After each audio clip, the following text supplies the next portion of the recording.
कैसे और किन कारणों से डूबी थी भगवान कृष्ण की द्वारका नगरी। महाभारत युद्ध के 36 वर्ष बाद भगवान कृष्ण की द्वारका नगरी समुद्र में डूब गई थी।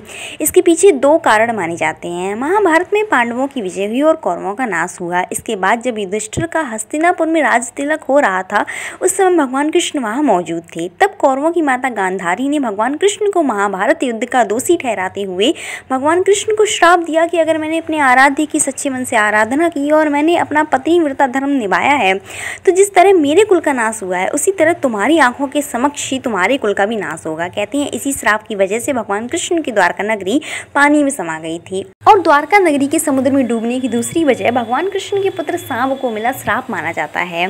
एक बार महर्षि विश्वामित्र, कण्व और देवर्षि नारद द्वारका गए। तब यादव वंश के कुछ लड़के ऋषियों के साथ उपहास करने के प्रयोजन से भगवान कृष्ण के पुत्र सांब को स्त्री वेश में ले गए और ऋषियों से कहा कि यह स्त्री गर्भवती है, आप इसके गर्भ में पल रहे शिशु के बारे में बताइए। ऋषियों ने अपना अपमान होता देखकर श्राप दिया कि इसके गर्भ से मूसल उत्पन्न होगा और उसी मूसल से समस्त यदुवंशी कुल का विनाश होगा। उसके पश्चात सभी यदुवंशी आपस में लड़ कर मरने लगे थे। सभी यदुवंशियों की मृत्यु के बाद बलराम ने भी अपना शरीर त्याग दिया और श्री कृष्ण पर किसी शिकारी ने हिरण समझकर बाण चला दिया, जिससे भगवान कृष्ण देवलोक चले गए।